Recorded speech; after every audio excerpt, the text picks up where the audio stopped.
Good day, everyone, and welcome to Quarter 1 FY27 earnings call of Dr. Reddy's Laboratories Limited. We appreciate your continued interest in our company. I'm Aishwarya Saram, Head of Investor Relations at Dr. Reddy's. Joining us today are members of the leadership team, Mr. Reddy, our Chief Executive Officer, and Mr. M.V. Narasimhan, MVN, our Chief Financial Officer. Our quarterly financial results have been published earlier today and are available on our website for your reference. We will start today's call with MVN providing an overview of our financial performance for the quarter. Following that, Reddy will share his insights on key business highlights as well as the company's strategic outlook. We will then open the floor for questions. All commentary and analysis during this call are based on our IFRS consolidated financial statements. Please note that certain non-GAAP financial measures may also be discussed. Reconciliations to the corresponding GAAP measures are included in our press release. I would like to remind everyone that the safe harbor provisions outlined in our press release today apply to all forward-looking statements made during this call. Before we proceed, I would like to call out a few housekeeping points.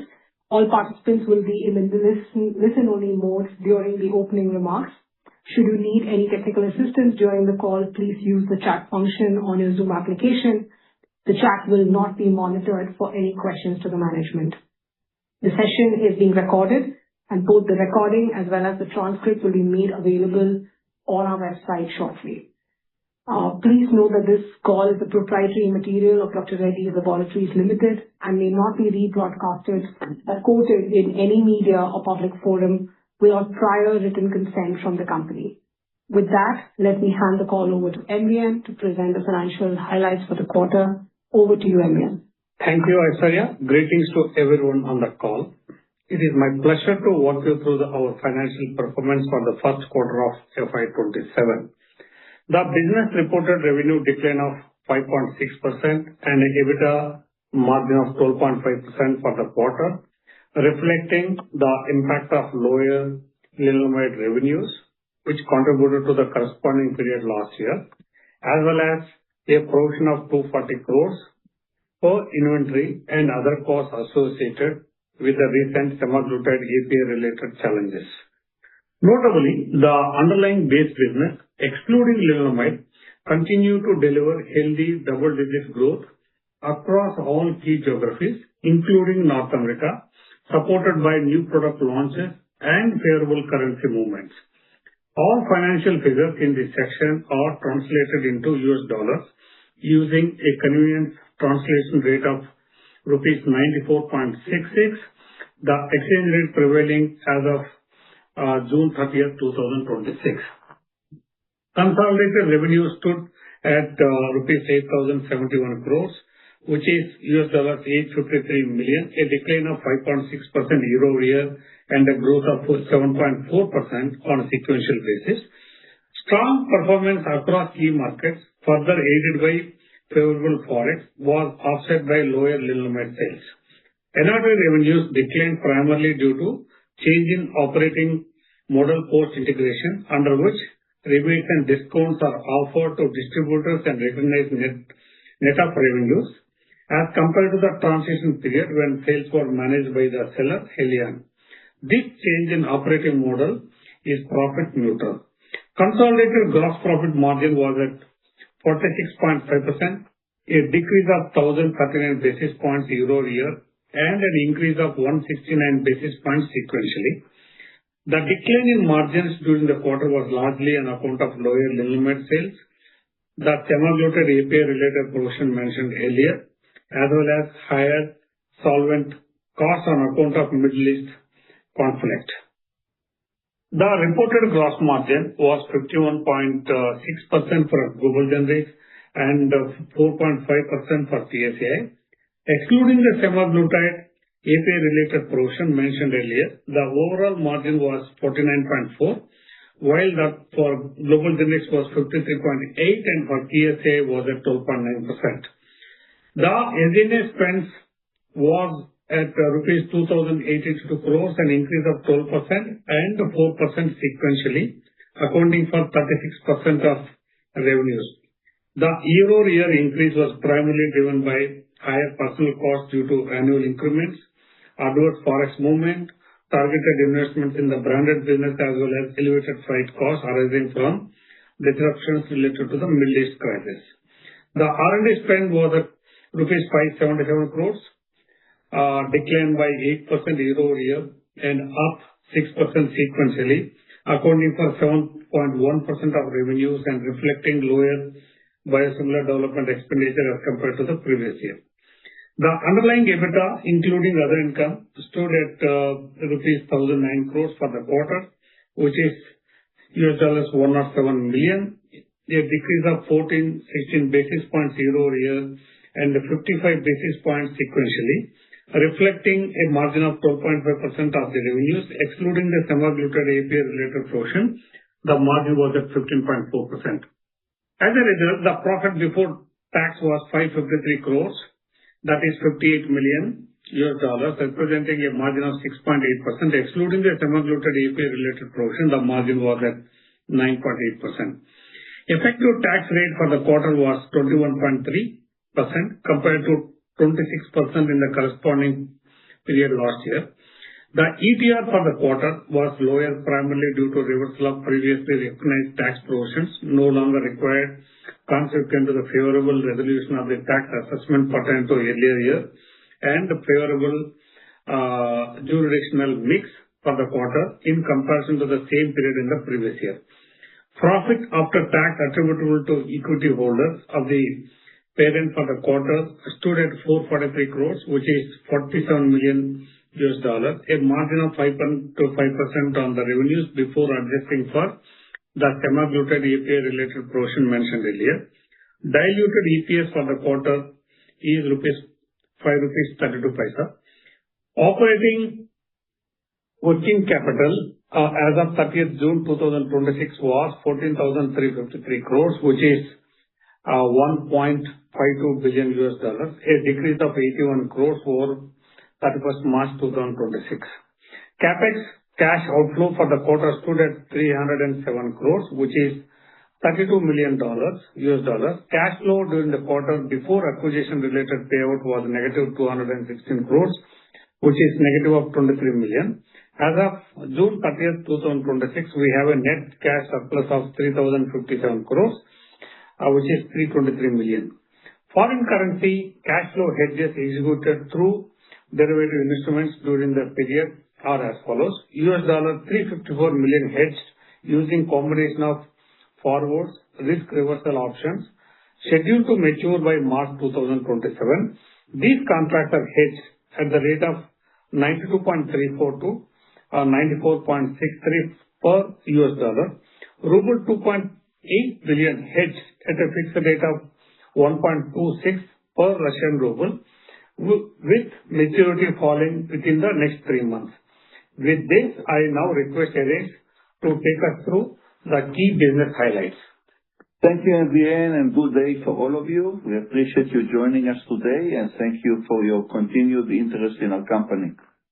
We remain consistent in our strategic priorities and committed to delivering growth and profitability through disciplined execution as the operating environment continues to evolve.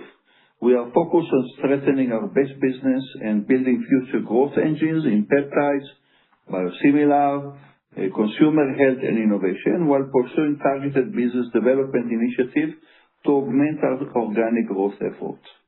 The underlying base business delivered healthy double-digit growth across all key geographies, including North America. The quarter's EBITDA margins was adversely impacted by semaglutide-related challenges, including lower sales, provision for rejected batches, loss of production-linked incentives, and other associated costs, as well as the conflict in the Middle East. Excluding this impact, we estimate that the EBITDA margin would have been in the high teens. We are working towards resolving the issue and are planning to resume semaglutide commercial supply by November. Importantly, there is no risk to any patient who has consumed the product. Patient safety and product quality remain our highest priorities and will continue to guide us in every decision we make. We remain confident of a strong second half of the fiscal, with the resumption of semaglutide supplies. The strength of our base business and our ongoing productivity initiatives will continue to support double-digit base business growth and steady margin improvements. Let me now walk you through some of the key highlights of the quarter. We commercialized a few key complex generic products, including the anti-cancer drug bosutinib, a first-to-market launch with the 180 days of generic drug exclusivity for the 400 milligram strength, and nintedanib, used in the treatment of lung disease in the United States. In Canada, we are the first company to secure approval for the launch semaglutide for the treatment of type 2 diabetics. We launched oral semaglutide in India and remain committed to building this important metabolic franchise, complemented by nutrition offerings such as Elevita, GLP+, through our collaboration with Nestlé. We continue to make progress bringing innovation to patients in undeserved markets through partnership. Our in-license novel therapy, toripalimab, for treatment of nasopharyngeal carcinoma, has entered the 100 CR club in less than 2 years of launch in India.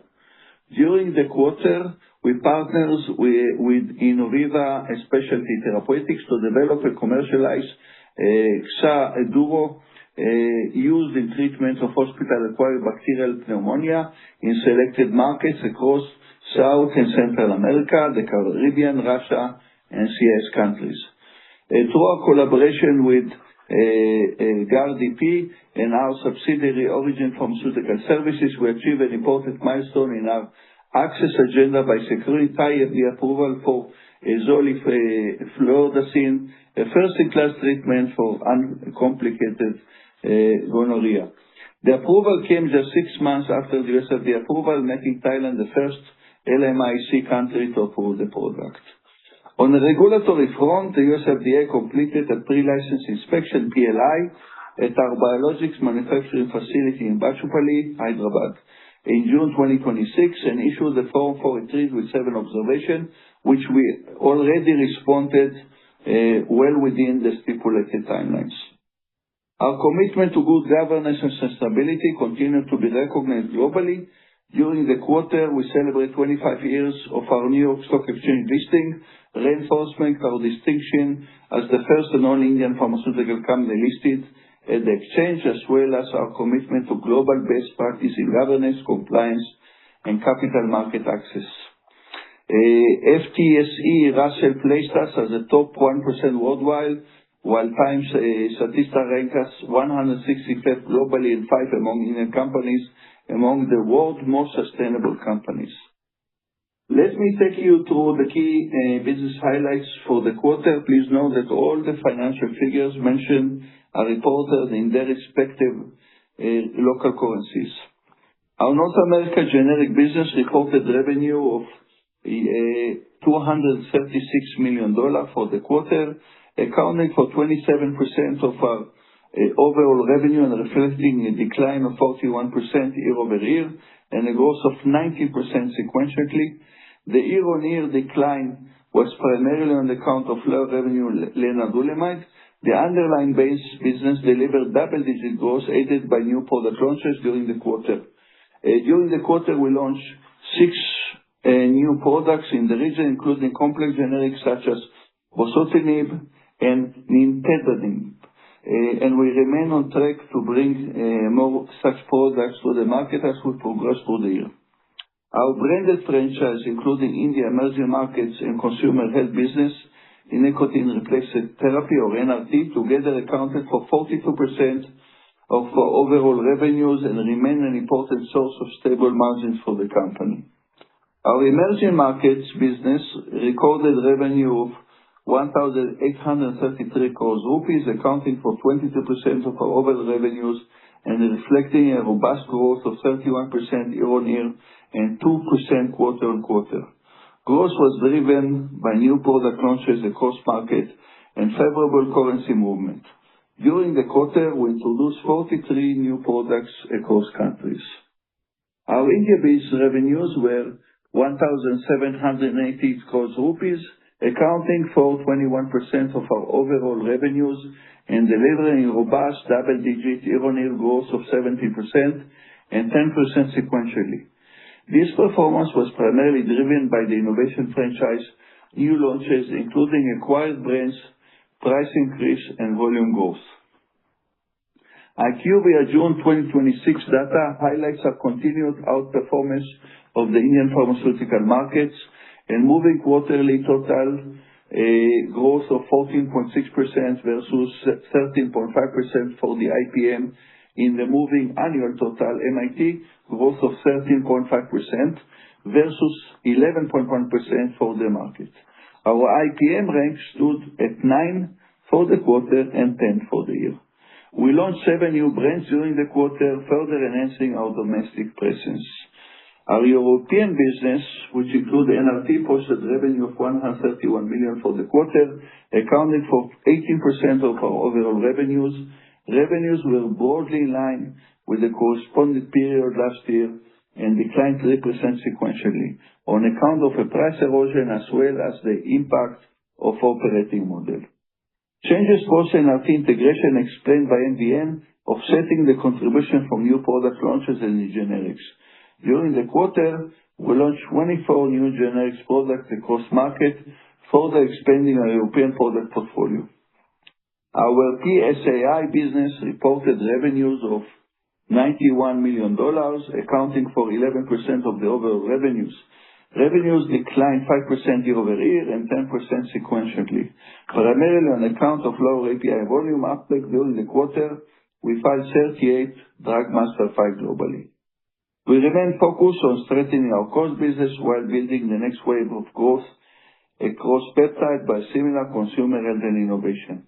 We'll continue to advance key products such as semaglutide and abatacept, improve operational efficiency, and pursue value-accretive business development opportunities to drive long-term value creation. With that, I invite your question as we move into the Q&A session. Thank you very much, Arez. We will now begin the question and answer session. To join the question queue, please use the raise hand option available on the bar at the bottom of your Zoom application. If you wish to exit the question queue, you may click on the lower hand option. Participants are requested to not ask more than 2 questions at a time and rejoin the queue in case of any incremental queries. I would like to reiterate that the chat will not be monitored for any questions to the management. However, in case of any technical concerns, please do feel free to use that option. The first question is from the line of Neha Manpuria from Bank of America. Neha, please go ahead.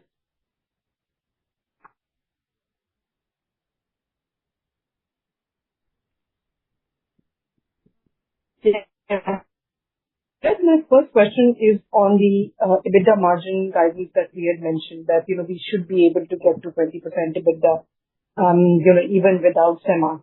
Now, given how the quarter shaped up, even if I were to adjust for SEMA, Middle East, I think you mentioned high teens. How should we think about the margin improvement from here, even assuming that, there's still uncertainty about when and how much SEMA comes back? Yeah, just a technicalities. The first part of the question, if you can repeat, we heard you from the middle. Okay. My question was that we had given a guidance of 20% margins excluding SEMA. Just wanted to get a sense of how we improve, the current high teens margin that you've indicated, adjusted for SEMA and the Middle East impact, given that you're still uncertain about when SEMA comes back and how much it comes back in the second half. Yeah, just to make sure that if we are taking out from the 12.5 and we take out the impact of what we provide, plus, and here that what we did not sell, just to make sure that, in addition to PLI, and the rest of the stuff, what I said, the high teens, it's actually around 18%. Okay, so this quarter, the equivalent of the 19% last quarter is 18% for this quarter. We are still, I maintain what we discussed a few weeks ago, that we are in the neighborhood of the 20% and likely to stay, and that's what we are saying we will do in the next quarter, including the next quarter, which will not be with semaglutide. That's still the case, to be in the neighborhood of the 20%.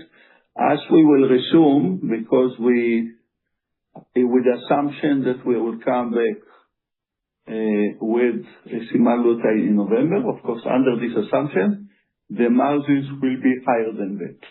We are maintaining what we have discussed in June. Understood. Second question is on the U.S. business. There seems to be a decline quarter-on-quarter, despite the fact that we launched Canada, we had bosutinib.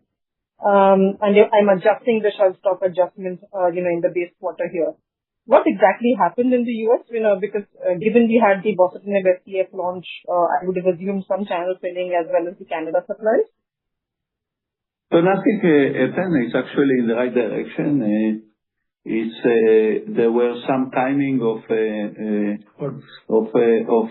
procurement of the product. And the launch of the product was very successful. Overall, I'm still maintaining a double-digit growth for the U.S. market. Q-on-Q, as you saw already in this quarter, we grew double digits, and it will continue throughout the year. It's a double-digit growth in the United States. It's just timing of product and nothing special. Thank you so much. Thanks, Neha. The next question is from the line of Dr. Kunal Dhamesha from Macquarie. Kunal, go ahead, please. Hi, good evening. Thank you for the opportunity. First question on Abatacept update. Two aspects here. One on plant inspection, where we have got 7 observations and we have submitted the response. Let's say when we compare the observation with the last inspection, which had 5 observations, how does those compare? Second aspect, from an ongoing dialogue perspective with the US FDA on the product approval, what are the types of query we are receiving? Is it on data on the clinical side, manufacturing related, CMC related? Color here would be helpful. Sure. The observation, the 7 were very different than those got, and we believe that they are addressable. We sent all the relevant information to the US FDA on Friday, which was well within the stipulated time. This is undergo. Now we will seek a feedback, obviously, from the FDA of what we submitted. As related to the BLA, we did not receive any query as we speak. The goal date of the product is still in December, and this is still intact. We did not have any query or any ask as of date. Sure. On that, let's say inspection, what is your understanding? Would it require another inspection or the response you have submitted would suffice? To my opinion, we should get approval. Sure. That's the first question. Second question is, some of the productivity measures that we have talked about in the past, right? That we will try to improve the efficiencies. The way I see it, when I look at the SG&A expense without R&D, after removing R&D, Q-on-Q is still higher, right? Is there any specific cost saving measures are we undertaking? If yes, what's the quantum in terms of saving that we can see, and when those measures would be visible in the overall performance? Kunal, MVN this side, even we said our absolute SG&A amount, FY26, FY26 largely in line with FY26 actuals. This quarter, because whatever growth you have seen, largely that growth is on account of adverse forex rates movement, as well as there is a elevated freight cost on account of the Middle East conflict. These two is like almost what the increase, what the growth you have seen on either QoQ or on the year-over-year, almost as a 75%-80% on account of these two factors. Otherwise, absolute amount is almost like if you take it out and then there is not a much significant increase. So just to comment that we are planning to grow a double digit, and we are planning to grow the associate cost by a low single digit. So the productivity measures will be primarily that the sales that associate obviously with this S&M will grow much faster than the expenses. But as we grow in most of our 52% now for business is branded markets. So naturally, in such a case, we need S&M to grow the business. And what is important, they will grow the sales much faster than the cost. In this case, we are talking about a gap of 10 to 12% because it's between the sales growth and the cost growth. And that's where the productivity we are going to see. And when should we start, this difference in the growth? I assume it would be gradual, right? Eventually, or it's just linked to the revenue and not any specific cost measure? No, it is.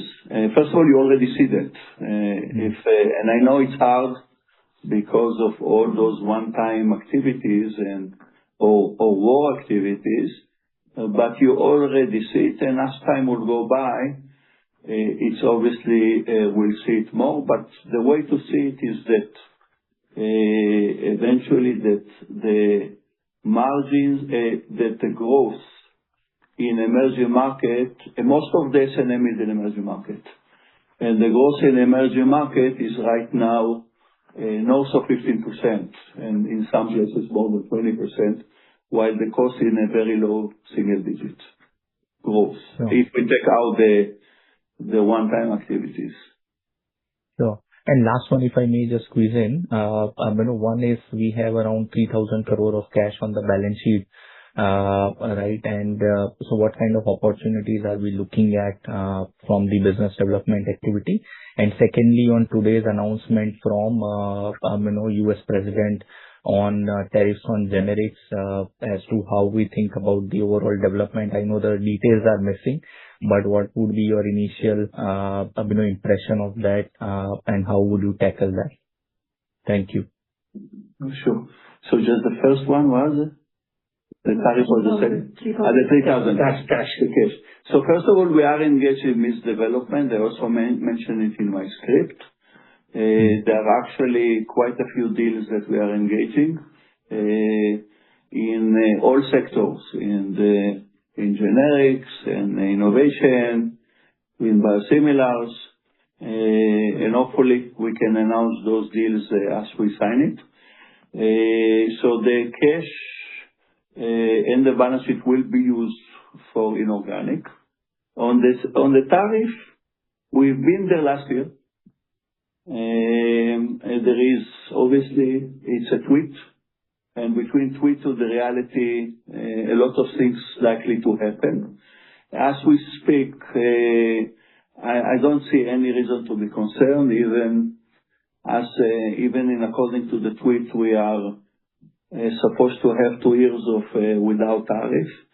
It's not practical to move any facility in 2 years. You know it well. Everybody know it well. So I'm assuming that it's an opening for a discussion and dialogue. Both the IPA here in India as well as the association in the United States already engaged on that. So we will see as it evolves. Personally, I don't at this stage give too much weight to that. Also, if I may add, almost 25 to 30% of our revenues are actually being manufactured by CMOs in the US. So we already have that as a starting point. Yeah, but I will not give too much weight at this stage for that. Let's see how it will evolve. We've been there last year, and between what we started and how it ends, it was very, very different. Sure. Thank you and all the best. Thank you. Thanks, Kunal. The next question is from the line of Tausif Sheikh from BNP Paribas Exane. Tausif, please go ahead. Thanks, Aishwarya, for the opportunity. Good evening. First few question on semaglutide pens and API. Can you tell us how many pens has Dr. Reddy able to sell during the quarter, and a broad-based breakup regional-wise would be helpful. 180,000. Yes. We sold 180,000 pens before we stopped. We were supposed to sell more, by the way. Obviously, that's also part of the reason why there is relatively high level of provision that we have to do on material and batches that we'll not use. Obviously, most of it will be for the market of Canada. We have also for India as well.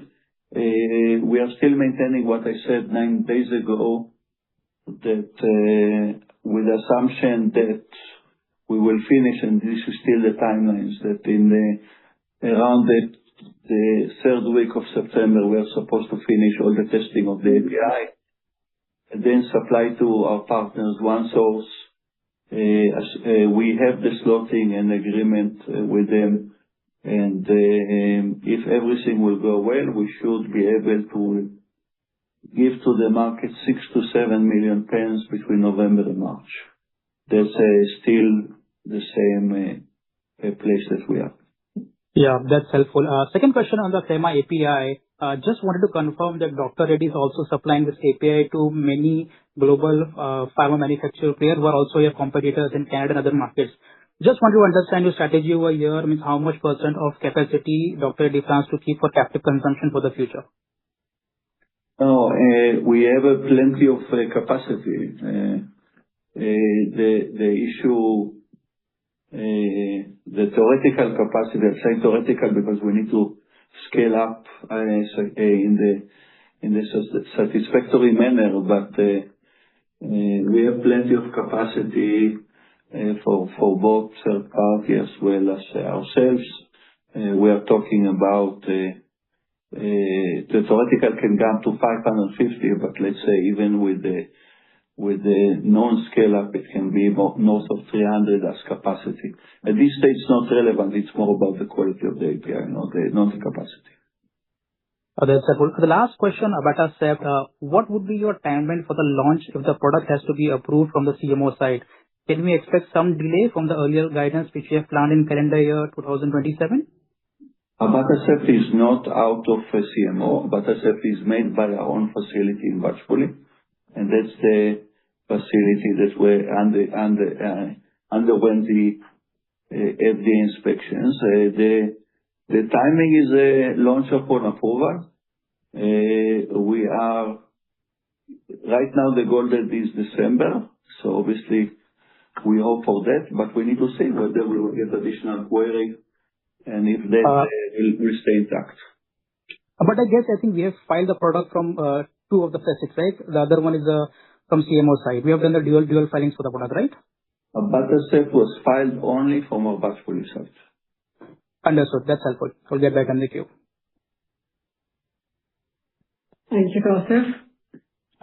The next question is from the line of Damayanti Kerai from HSBC. Damayanti, please go ahead. Hi.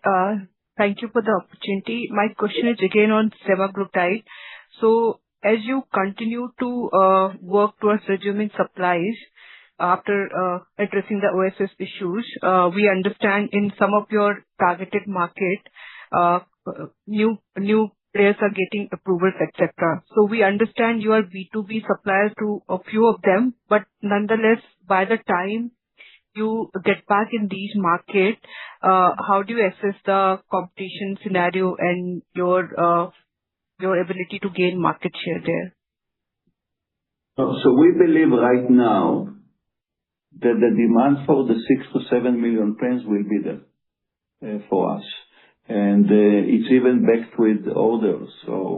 We believe that we'll be able to sell all the 6 to 7. Obviously, it's a bummer. We cannot deny it. We see the consequence. We lost 4 months of sales for that. So obviously, from the 10, 11 to the 6, 7, this is the impact on us. But we feel that we will stay there, that the demand for the product is still very high. And the people that will enter the market in these 4 months, to the best of our knowledge, there are not that many, at least in the markets that we are planning to get approvals. So it's a bummer, but we believe that the product will stay solid for us. Okay. And also wanted to understand this API issue, will it impact the review of application for semaglutide in some of the markets, apart from obviously Canada is something where you have approved product, but say in Brazil or in other markets, will the applications will be halted till the time you resolve the API issue? No, because the specs stay the same. So we are not changing the specs or the quality. It was just our ability to meet the specs in the scalability of the API, which we need to resolve. But the file is good, and the quality of the drug product is good. So I don't anticipate any delays or a change to our applications anywhere, including Brazil. Okay, so in how many countries you have filed semaglutide application so far? How many we filed already? Over 20, 30 countries. For sure. So the program of the 80 countries remain the same, if I remember correctly, but please forgive me if I'm not fully accurate, is around the 30 countries already, if I remember correctly. Sure. And my last question is, how should we look at R&D and tax rate from here on? So we understand this quarter had some benefit on the taxes, but on a normalized basis, how should we look for the full year? So our tax rate around between, I think, 24 to 25% on the full year basis, and R&D, what we have stated earlier, it is in the range of 7 to 8%. Okay. And any major R&D programs after abatacept where you plan to spend majority? So we have a long pipeline for the future, both on the peptides as well as additional biosimilars. This year likely that will be closer to the 7%, like Emil said, but most of the R&D spend is right now going to products post 2034. Between 2034 to 2040 type of, that's where the R&D goes. Besides, of course, some allocation that comes for licensing fee as well as remediation of product, but mostly it's for later product. Sure. Thank you. I'll get back into queue. Thank you, Damayanti. The next question is from the line of Shan Mukherjee from Nomura. Shan, please go ahead. Yeah, thanks for taking my question. Since you last addressed on the SEMA situation, is there any progress in terms of root cause analysis and how you see possibility of a resolution? How do you sort of assess the risk of that program at this stage? So we identified the root cause. We started also the activities in the sites. There is a program management that takes us again to around September 22nd, September 23. The success rate is high. I don't know to say exactly percentage. If I need to throw a number, it's somewhere between 80 to 90%, but there is a chance that it will fail. I just want to make sure it's not 100%. But we feel relatively confident. Let's cross our fingers on that. I see. Okay. And just one last one on CapEx. What's the guidance for this year on CapEx and for next year, please? So we see, I think this year close to, at this point of time, I think around 1,800 crores on the full year basis. And will this come down next year, you think?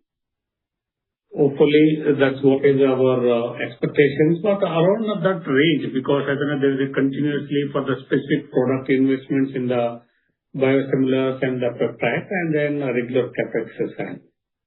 Okay. Thank you. But already, if you see that earlier, we were in the 2,500 to 2,700 crores range, and then from there, we have just this year reducing to 1,800. I think that stays at that level.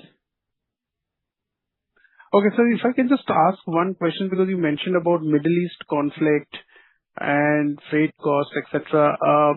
What's the level of impact, either as a percentage of sale or in absolute amount, if you can quantify? It would be both solvents and the freight on the EBITDA is close to around 1%. Okay. And is there any improvement now, because the conflict seemed to have escalated once again? So how you see for the rest of the year? So we believe, I think even as long as it continues, I think because earlier we thought, I don't know, suppose it's stop, then it is all the solvent prices, and we have seen the decline. And now, because of once again the war is going on, we believe, I think this will stay at least up to December, this level of increase. I see. Okay. Thank you. Thanks, Anand. The next question is from the line of Rahul Jivani from IIFL. Rahul, please go ahead. Yeah. Thank you, sir, for taking my question. Sir, I wanted some clarity in terms of a base business growth. Now, if I look at North America revenue base in FY22 was close to $1 billion. And if I take this quarter's number, then we are analyzing at around $950 million. Now, over these past 4 years, we have launched around 90 to 100 products in US. We did a main acquisition as well, which contributed $100 million in terms of incremental revenue. So despite these launches and main acquisition, where have we struggled in terms of driving growth on the base US business? So if you can please comment on that. No, sure. Obviously, we faced on the base of the FY22 or any other year that you're referring, a significant price erosions that was through this period of time. In some of the years, it was even in double digits. In some of them, it was in single digits. This is and you know that very well, very normal for the United States. And against that, we brought new products. Some brought us more value and some less. Overall, I'm reiterating what I'm saying all along, that the US market, the generic piece of it, is at the best single-digit growth without the upside. And from time to time, there is an upside that comes, and we had upside through the years, whether it was linaclotide, and before that there was other products.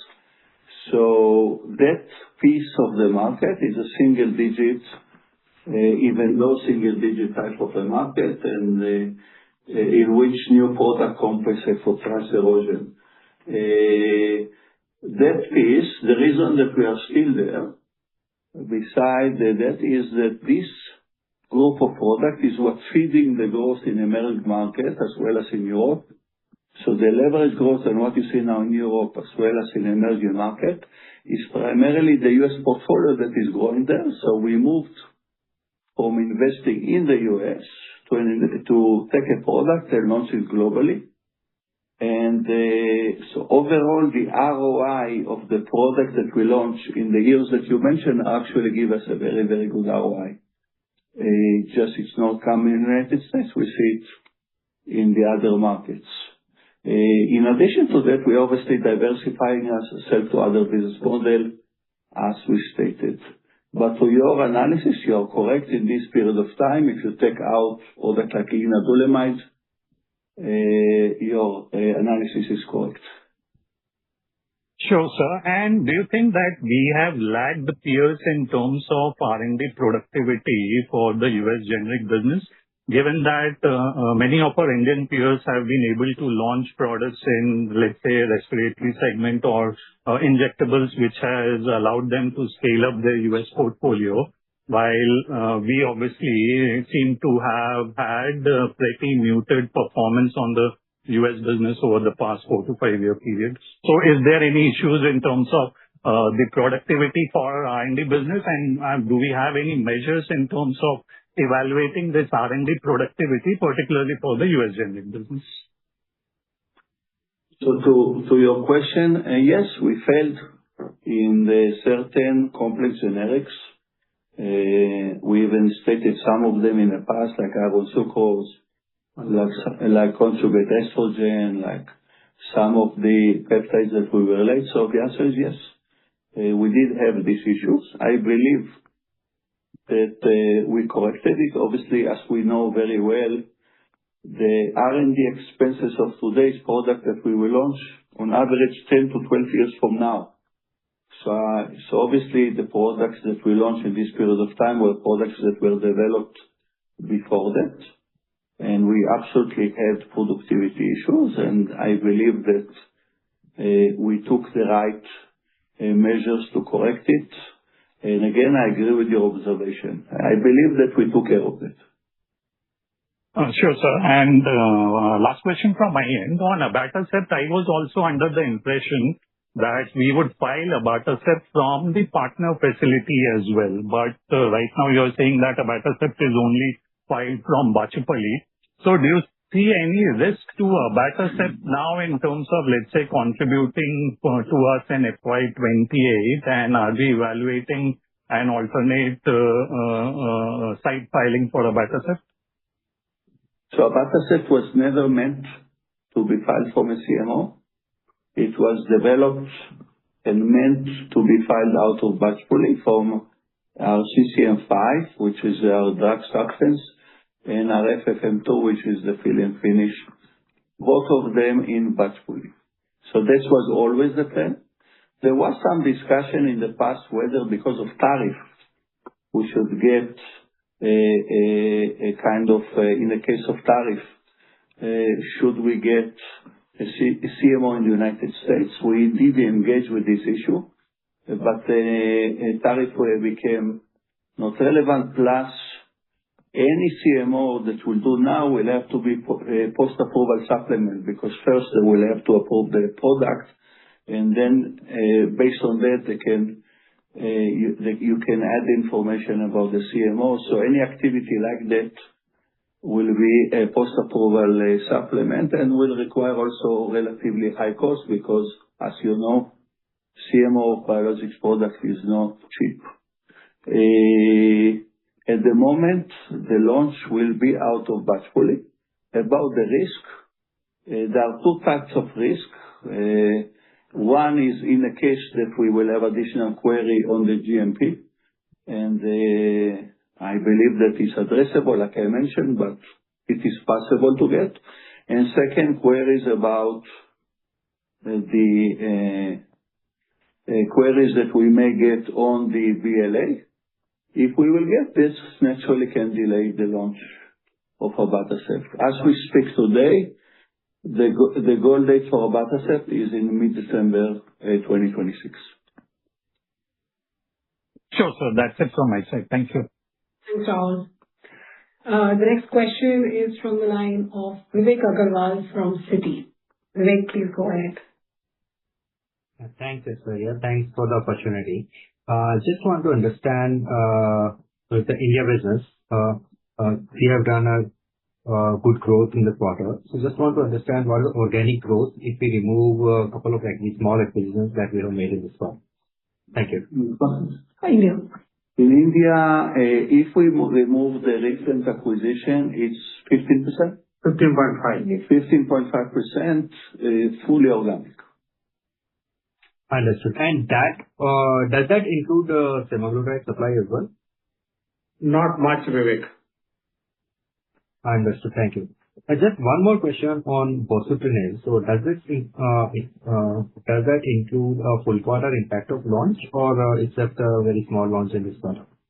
It's 1 month Less than a month, actually. Less than a month. It's 2 weeks of supply, and we have exclusivity on the 400 mg. Understood. Thanks. That's from my side. Thank you. Thanks, Vivek. The next question is from the line of Dr. Bino Patiparampil from Elara Capital. Bino, please go ahead. Hi. Good evening. Just a couple of quick questions. One, in Canada, I believe we had an arrangement to provide semaglutide to Sandoz as well. Does that deal still hold, and are they going to wait for our supplies to be back? Yes, it still holds, and we believe that if supply will come back in November, we'll be able to meet the commitment to Sandoz.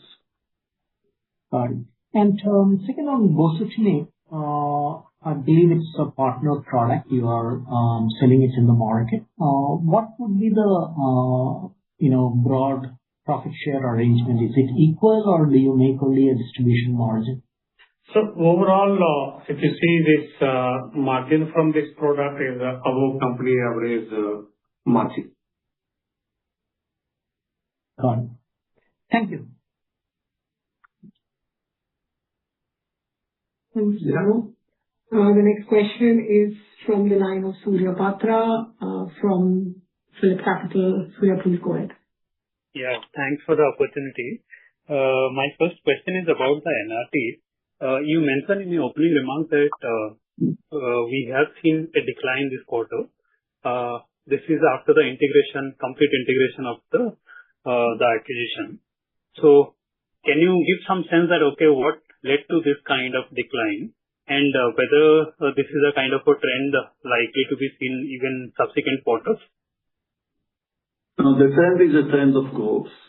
What we had this quarter is that in some markets, because of the cut-off and inventory that were in the market, we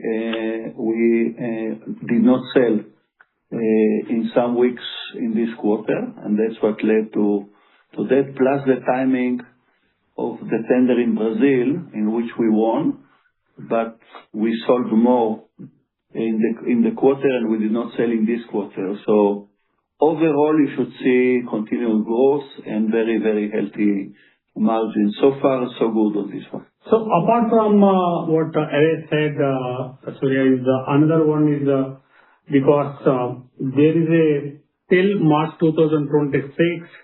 Last year, I think we were just depending on Helion. I think they were doing, then we are paying certain fee. And this year, we completed the integration by March 2026. The entire sales we are operating.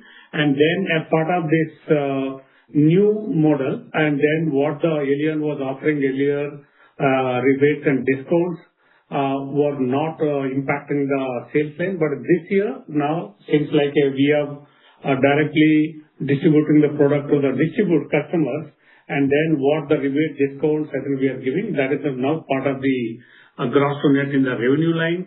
And then corresponding, there is a reduction. Overall, if you look at on the profit, it is neutral. Absolutely, there is no impact. And then it's continuously overall of this business, EBITDA margin is very healthy, and the business momentum is continuing in the very right direction.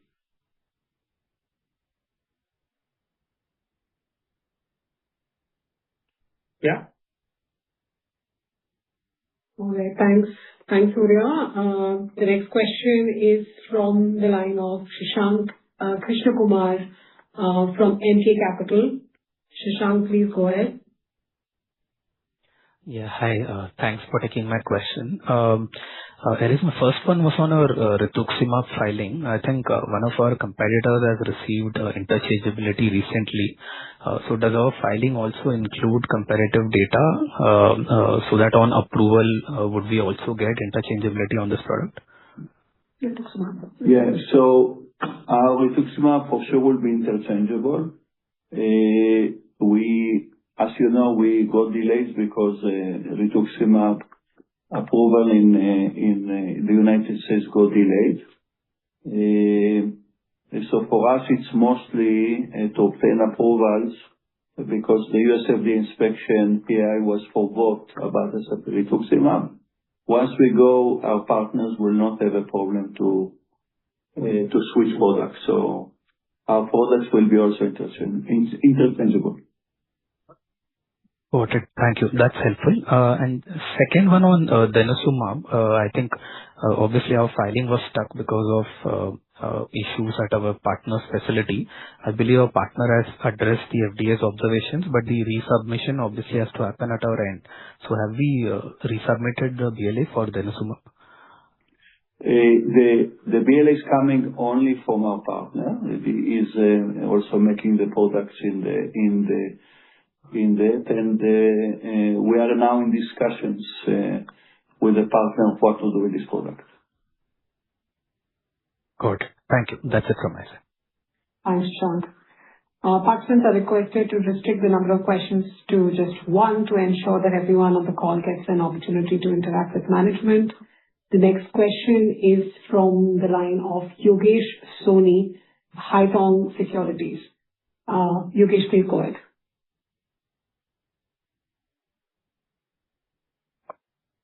Thanks for the opportunity.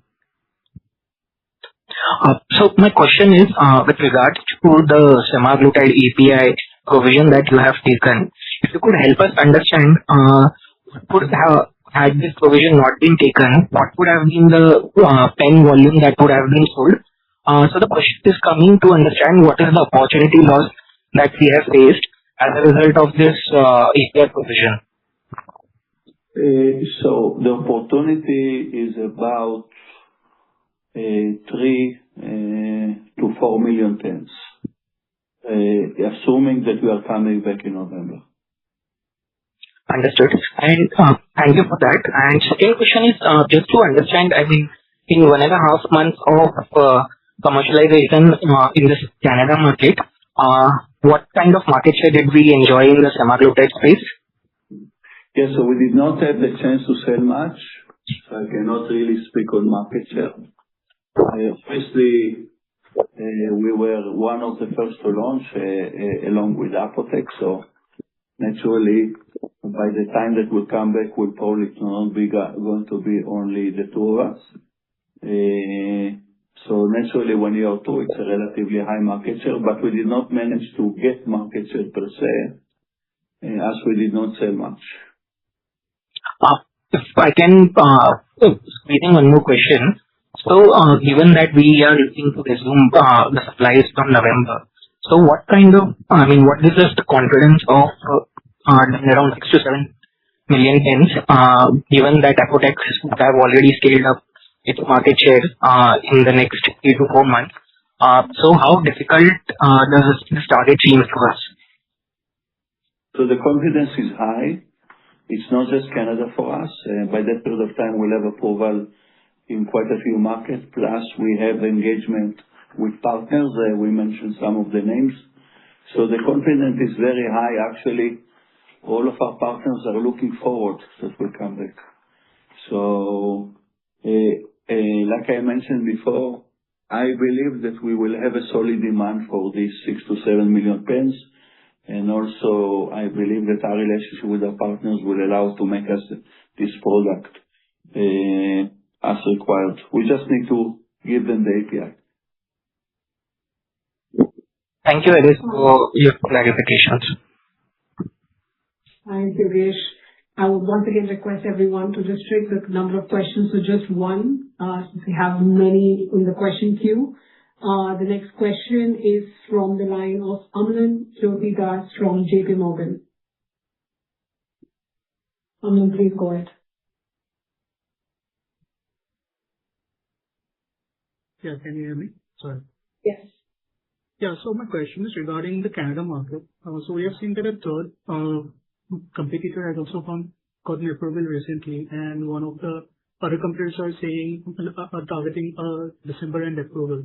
So with 3 to 4 players in the market, what kind of pricing do you see in the Canada market when supply resumes for you in November? Yeah, the partner that got approval is using our products. So, and I'm not anticipating any more prices because the price went day one to the type of market that reflects the 3 players and above. So I do not anticipate additional,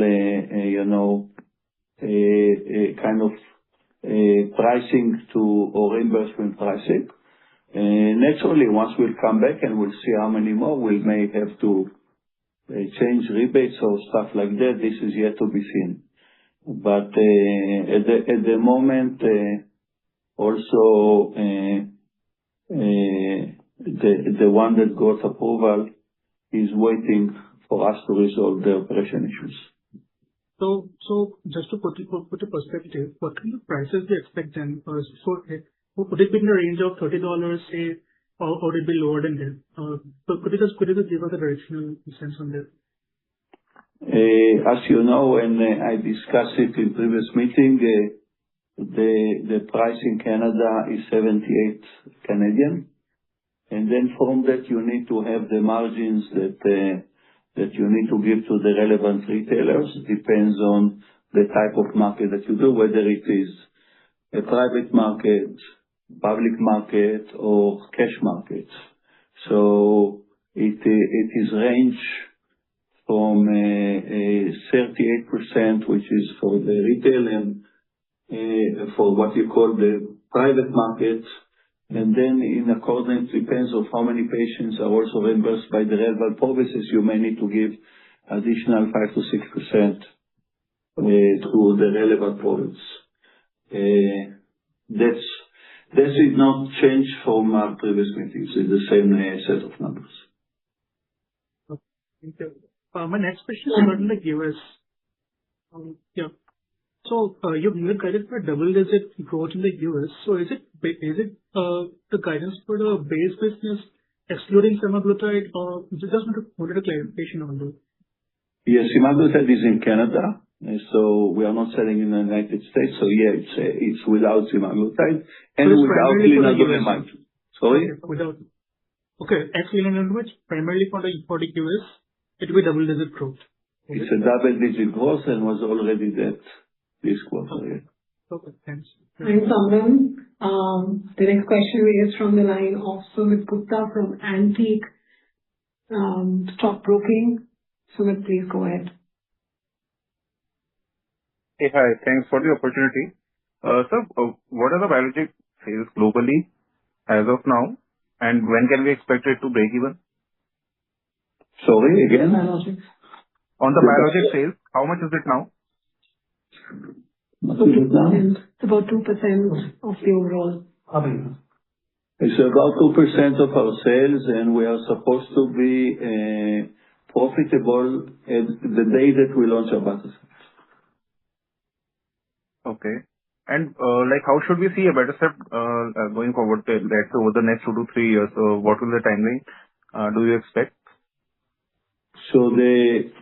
So we submitted the IV products in the United States. Like I mentioned before, December is the goal date. That's the earliest we can get approval. We can launch upon approval. The Europe IV also will file. The Europe IV was also filed, but it's very, very small because in Europe it's primarily the sub-Q. In terms of the sub-Q, it will be in 2028, likely around March of 28 or February or March 28 United States, and probably around September to October in Europe. Understood, sir. Thank you. Thanks so much. The next question is from the line of Vishal Manchanda from Systematics. Vishal, I would request you to restrict yourself. Just one question, please. Hi. Thanks for the opportunity. On our biologic plant inspection, can you share whether we had any observations related to sterility assurance? No, there is not as such. And like I mentioned before, all the observations are addressable, and we already answered them. And do you expect any scale-up issues in abatacept like we saw in semaglutide? It's obviously very, very different product. I hope not. We are not planning that. But, in pharmaceutical, you never know. But right now, we are optimistic. Got it. And PLI incentives, if you can call out, do we expect any meaningful number here? So in the first quarter financials, no PLI. Anything in the next 9 months, meaningful? So once I think semaglutide supply resumes, I think as per PLI scheme also, we should have for the set of products minimum growth. Once we assess and then if the growth is there and then PLI we start accounting. Got it. Thank you. Okay. And in the interest of time, we will Continue. Okay. Allow this. The next question is from the line of Krishnendu Saha from Quantum Mutual Funds. Krishnendu, please go ahead. Can you hear me? Hello? Yes. Yeah. So just quickly, we are supplying to partners, Sandoz, Aspen, and others. Is there any penalty we have to pay for failure to supply? So here, as per what the orders were received from India, like a Torrent and USV.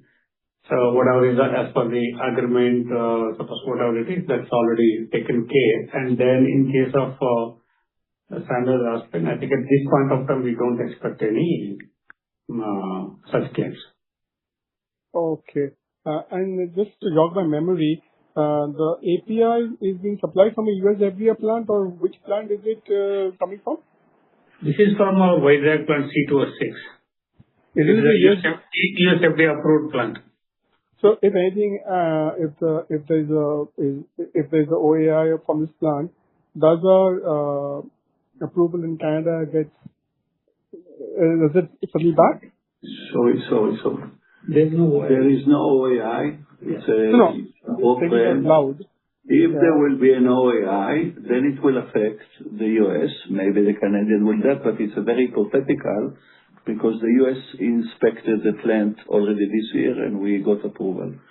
So not relevant. But that's a hypothetical question. Canadian and American are different regimes. Yeah, and it's from the Indian plant. Okay. And this is 40 mg which we have exclusivity. How big is the market size, just for my knowledge, please? 400 mg, you mean? Yeah, sorry. Yeah, sorry, my mistake. Yeah, I think overall the product is a large one. It's in billions. Just the 400 mg, any idea? We'll come back on that, sorry. I think Aishwarya will just come back. And how is the nicotine patch doing for us as of now? Any growth rate you're seeing out there? It's a profitable business for us. So can you just give me the thoughts on that? It's a profitable, it is growing, and we are very happy with it. We answered these questions before. Thank you. If we can not repeat questions, we're happy to give over time, but please let us. Sure. Thank you. Thank you very much. And just to answer your question, Boston is about 300 million as far as the market is concerned. Yeah. Thank you. The next question is from the line of Rupesh Tatia from Launch Equity Capital. Rupesh, please go ahead. Yeah. Hi. Am I audible? Yes. Yeah. My question is on interchangeability in Canadian markets. So there are these various provinces which gives out interchangeability designation, and also I think private insurers also give interchangeability designation. And most of this insurance has a clause of mandatory generic substitution. So could you give color that what does it take to get this interchangeability designation, and when that happens, my expectation is all of the prescription volume will move to generic. So when do we expect that to happen? So any color on that will be helpful. And the other aspect also is the innovator's product is recombinant product and our product is synthetic product. So does that create some problems for this interchangeability tag? So there is no problem with interchangeability in any market. The product is approved as generics, and the type of the API doesn't affect it. So the semaglutide is approved as a generic product. No issues of interchangeability, and you don't need to prove anything beyond what the normal submissions. We had to show, obviously, comparability as well as all the relevant safety like immunogenicity and other data. So next year then, generic will have 80-90% market share in Canada. Is that a fair thing to assume? I don't know about that. It's about also the confidence of the people. At least at the launch time, the allocation of the retailers assumes 60% and then will grow. Insurance-driven market. Pardon for interruption. Insurance-driven market. I'm not asking about out-of-pocket or retail. I'm trying to answer that. It started with 60% and likely to go higher. What exactly the number will be, I don't know, but yeah, I believe that as the confidence and the supply will be there, it's going to be primarily generic market, yeah. Okay. And then just quickly, when do we expect Brazil approval for us or any of our partner? Any time estimate you can give? It should be shortly. All the stuff about the rejection was reversed, and we are expecting approval in the next few weeks. Okay. Thank you. Thank you for answering my questions. In the interest of time, we'll take one last question from Shayan Mukherjee. I think he's joined back the queue. Yeah, thanks. Yeah, thanks for taking the follow-up. Just one question, a couple of questions. So in the US, I think you mentioned 2025 launches. How many we are expecting through the rest of the year, and are there any material launches that are lined up or you expect? So altogether, right now we are targeting 27, and at least we are supposed to have a reasonable launch, let's call it, I cannot share yet the name of the product, already in the next couple of weeks. So in the second quarter. And how large is the opportunity? Can you give an idea about the size or the revenue potential from that launch? It should be in the range of tens of millions of dollars, that specific launch. Okay, thank you.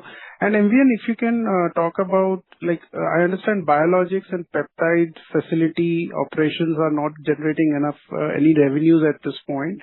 What's the revenue cost mismatch there? What's the cost that is hitting the P&L on account of this, which is not generating any revenues?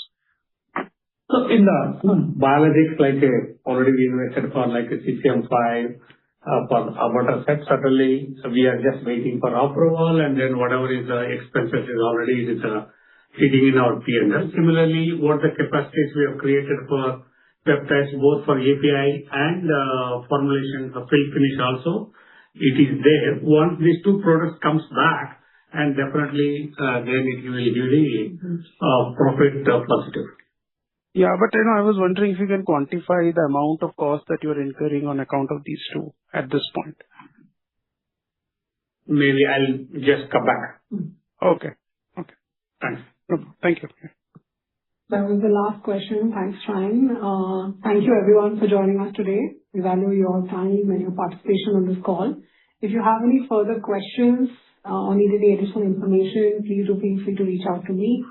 With that, we conclude today's earnings call. Thank you. Thank you, everyone. Thank you.